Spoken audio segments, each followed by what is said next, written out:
If you're looking for ways to deal with criticism, take your shot, and learn to trust others, then this video is for you. I do believe feedback is incredibly important.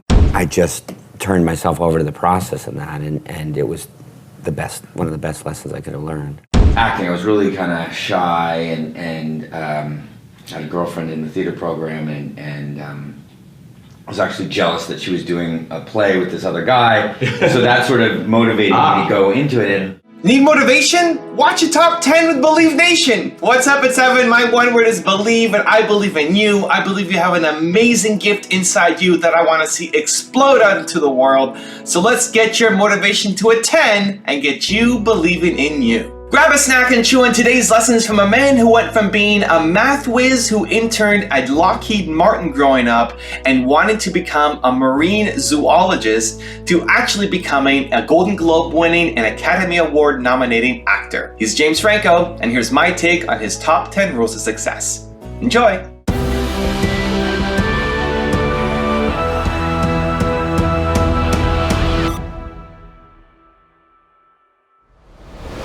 Alright, let's kick it off with rule number 1, my personal favorite: use what you have. Try to do absolutely everything. Like it frustrates me to no end, or it sounds more miserable than anything to kind of be hung up on any step of the kind of bureaucratic process, or like the practical process of like getting somebody to give you the money, getting this actor in it so that you can make it, getting this equipment so that you can do it. It's like, just use what you have, at your disposal. And if you're new, the experience, even if you make it on your phone, the experience isn't going to hurt you. And what you make a movie on your phone, what you can focus on is story, performance, and see if your stuff is actually playing. And then whatever, you don't get into Sundance, you don't get into Slam Dance, fine, put it out somewhere else and make another one. Rule number 2, take responsibility for your life. At what point were you working at McDonald's? And that was an acting training ground for you and no one else. It's what you make of your circumstances. I mean, I went to UCLA. I was a literature major. My dad wanted me to be a math major. I wanted to go to art school to compromise that I study literature. Once I got to UCLA, I realized, half the town was in the movie business, and suddenly I saw that there were practical steps I could take to get into the movies. And I didn't seem to be doing that, in my Milton class. It just seemed like the long road to, I didn't even know where. And so I eventually dropped out of UCLA after a year and went to acting school in the Valley. And my parents said they wouldn't support me if I wasn't going to university. And so I had to get a job, and I couldn't, all the other actors had better, they got all the great waiting jobs, and somebody said, "You're too good to work at McDonald's," and I said, no, and it was, because I wanted to be an actor, and it felt like that was the only way I would be able to do it. It was a really important lesson, actually, that, going and working and being responsible for myself really showed me how much I wanted to act. It wasn't the soft way. I had to really work for it. Rule number 3, work hard. I was known for doing a lot of things, and part of that was that I had learned early on, when I was working at McDonald's, okay, James, nobody except your teacher is saying you should do this. You should take this chance on yourself. So I was like, all right, I'm gonna just believe in myself. I gotta work really, really hard. I gotta show everyone that I am supposed to be doing this. And then 2 or 3 years later, I was on Freaks and Geeks. And so I learned from that experience, if you work hard at something, that's how you get better. Like any athlete, if they are professional, they've practiced, right? You're not going to find anybody in professional sports that's like, nope, I never practiced. I'm a natural, you know. Like people have natural talent, but they work at it, and so part of me, you know, directing so many things and doing all that was like, oh, I just want the experience and doing that, and you know, a lot of those movies, I'm happy with most of them, but you know, some are more successful than others in different ways, but a lot of that was, I think, getting experience, and you know, I get to direct on The Deuce now, and I don't think I would have been able to direct an HBO show, especially for David Simon, if I didn't have all that experience behind me. Rule number 4, learn how to deal with criticism. You know, when you're a creative person and you're putting your work out in the world, sometimes that criticism is biting, sometimes it's harmful, and so you just kind of have to be aware of that. And one of the reasons, and figure out a way to kind of deal with that, and figure out who you're going to listen to and who you're not going to listen to for your feedback. Because I do believe feedback is incredibly important, and it's one of the reasons that when I teach, I also design my classes this way so that they can put their work out into the world. That's the final step. Seeing how your work is being read by audiences, by critics if you care to listen to them. And so, and that is the final ingredient that will make you better. Because if you're making movies, you're making television, you're making videos, whatever you're making, you know, my guess is you're making it to communicate, for an audience to read it. You're not just making it for yourself to kind of watch, unless you know you're making like, I don't know, porn of you and your partner or something to get off on. Like, you're making it for an audience, like, and so understanding how it's communicating to that audience is incredibly important. So I do value feedback, but you just have to like, one of the things you learn in any MFA program, you know, if it's writing or filmmaking or art or whatever, is because they're usually run in a workshop manner, you know, you're getting feedback from your classmates and your teachers on your work constantly. And one of the things you learn in that system is, well, his feedback is always lame. He does not understand what I'm trying to do. He's wrapped up in his own thing, or he's angry about the way that I dress or something. Like, his feedback is worthless. Okay, but she is always, you know, giving me good feedback, and actually when I listen to her, it makes myself better, and so, and you just apply that to the larger world, like, okay, this critic has some little, you know, drum to beat, and he just doesn't, whatever, he's off on his own thing, and he can, you know, beat the James Franco hate drum, fine, I don't care. This critic, you know, gets it, and if it made some great insight, okay, that will help me on the next one. And so you just have to kind of learn who to listen to and who not to listen to. And if somebody's telling you just plain out, don't do that, you're not allowed to write books, you're not allowed to direct, like, I would just give the advice of don't listen to them. Rule number 5 is just do your best. And in this business, you get rejected so much. Did that affect you, or were you able just to plow through that part of it? One of the things that I give to guys that are trying to get into acting now or going through the audition thing is I give them Bryan Cranston's book, because he's got this great section. He's just a great guy, and you know, and somehow I've figured a lot of it out, and he's got this great section on auditions where it's just sort of this Zen thing where he goes in to give a performance, whether he gets a job or not is out of his hands, and just really thinks about it that way, and he's just going to give the best performance he can, and then let it go, you know, leave the results up to whatever. And that, and also the idea of taking responsibility for yourself while you're pursuing your dream, are the two things that I try to give, the two pieces of advice I try to give to people starting out. Rule number 6, find your people. I went to acting school for a long time, longer than I should have. Years and years and years, even after I was, professional.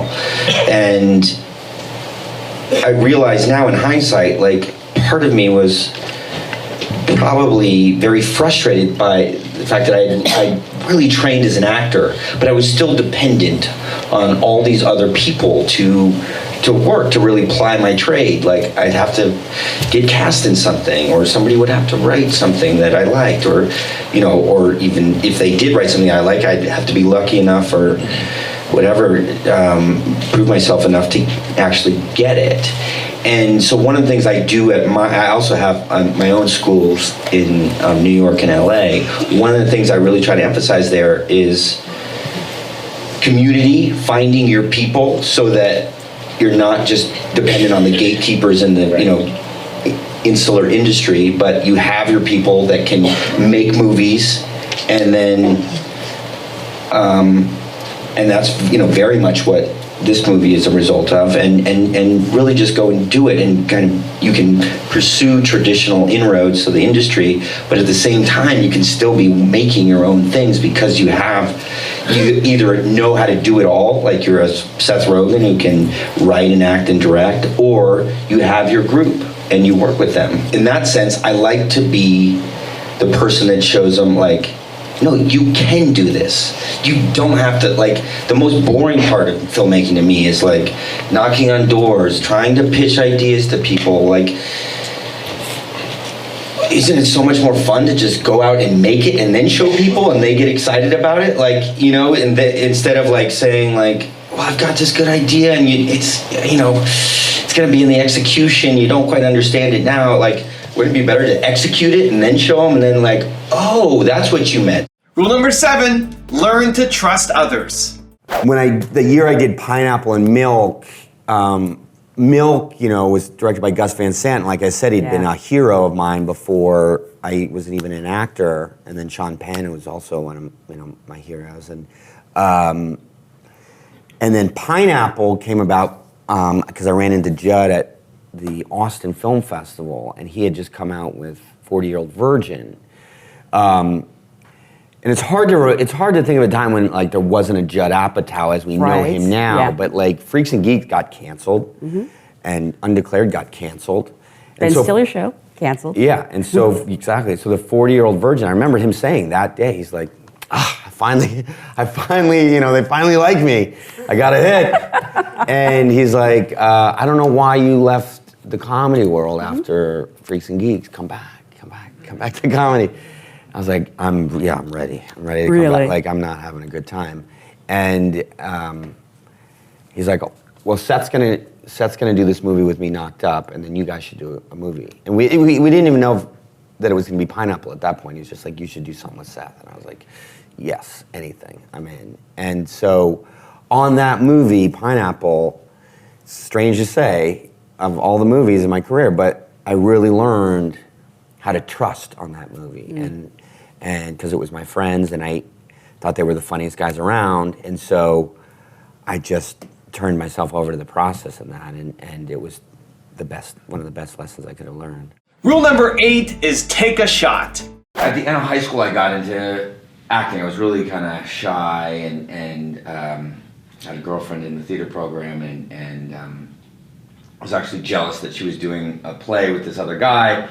So that sort of motivated me to go into it, and I either had like some talent, or there just there weren't a lot of people trying out for the parts, I don't know. But I got the leads in the last 2 school plays of my senior year. Looking back on it now, like, wow, I just loved I loved that form of storytelling. Yeah. But I was really scared. I was scared I would fail. And or embarrass myself or whatever, and so instead I just sort of fantasized and ran from it. And finally, when I was ready, when I was done sort of getting in trouble as a youth, and I was ready to sort of figure out like, what do I want to do, the girlfriend, doing this other guy's play was sort of the spur I needed to Rule number 9 is create what you like. This is a business, the film business.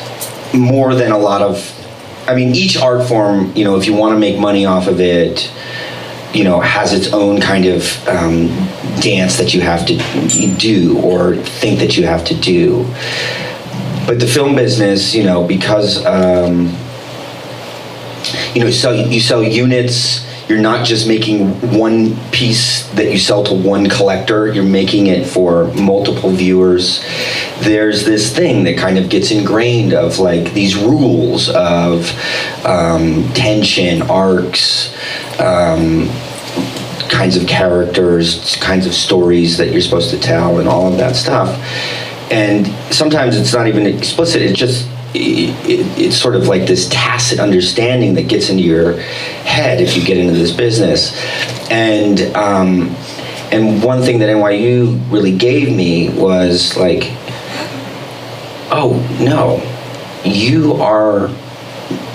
this is you kind of taking the time to go and make the movies that you want to make.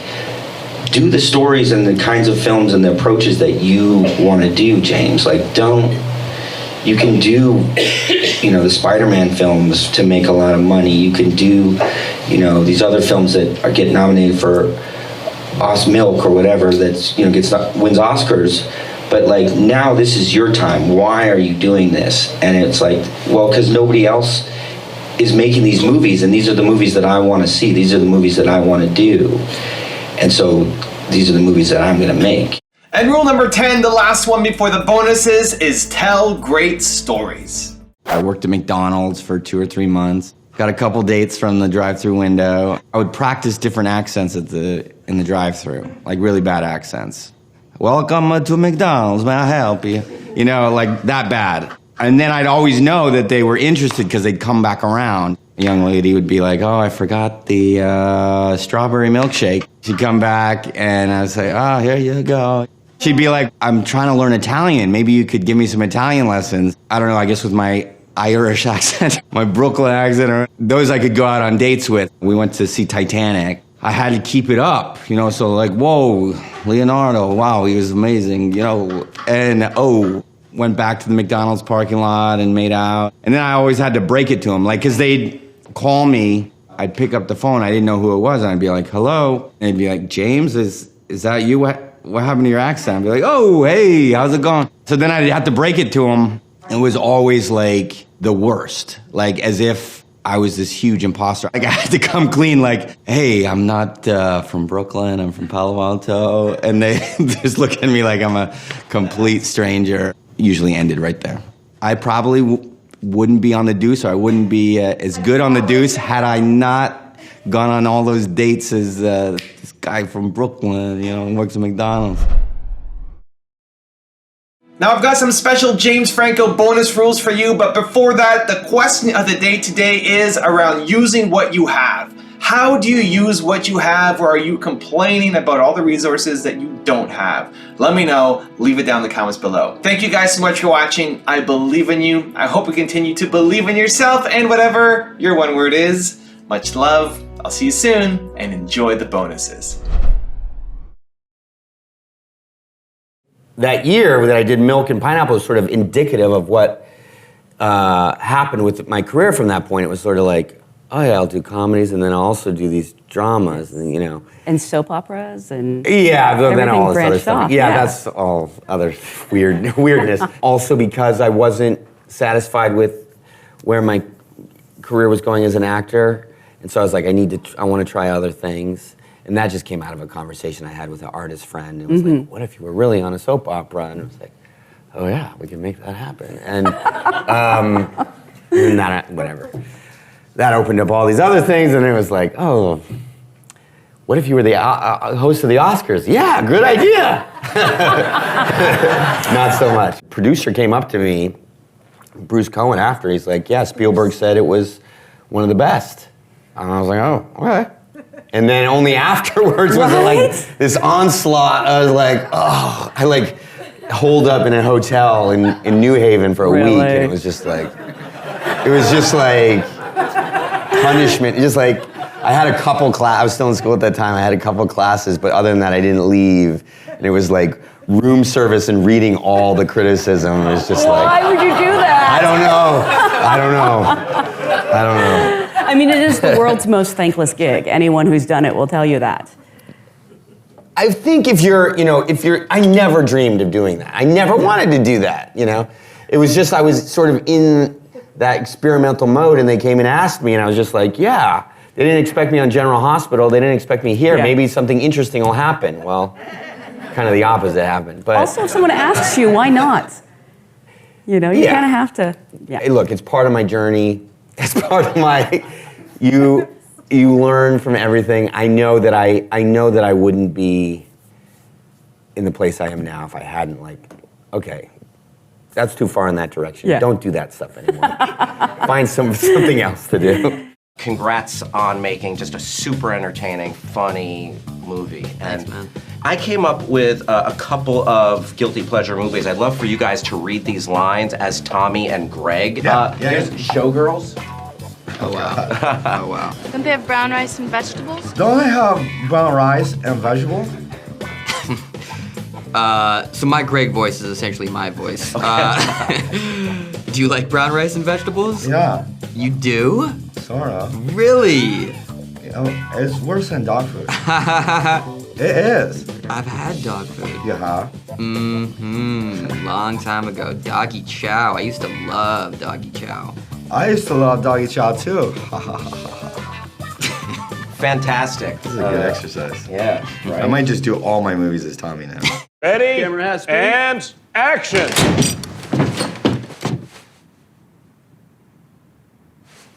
What line? What line? I did not hit her. It's not true. It's bullshit. I did not hit her. I did not. Oh, hi, Mark. Okay. Action.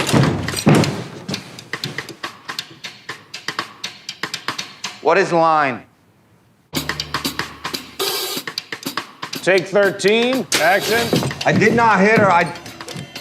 Okay. Line. I did not hit her. It's not true. It's bullshit. I did not hit her. I did not. Oh, hi, Mark. Take 67. Action. I hit her. No. Do you want to change the line? You're doing great, man. We'll get there. Action. Action. Action. Action. say it loud. I can't hear it in here. Say action so I can hear her. Okay. Action. I did not hit her. It's not true. It's bullshit. I did not hit her. I did not. Oh, hi, Mark.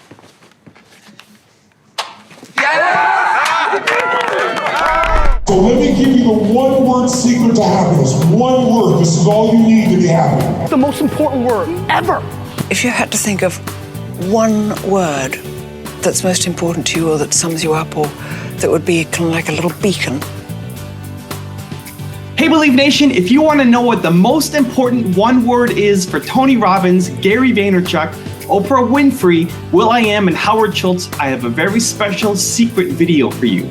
Check the description for details.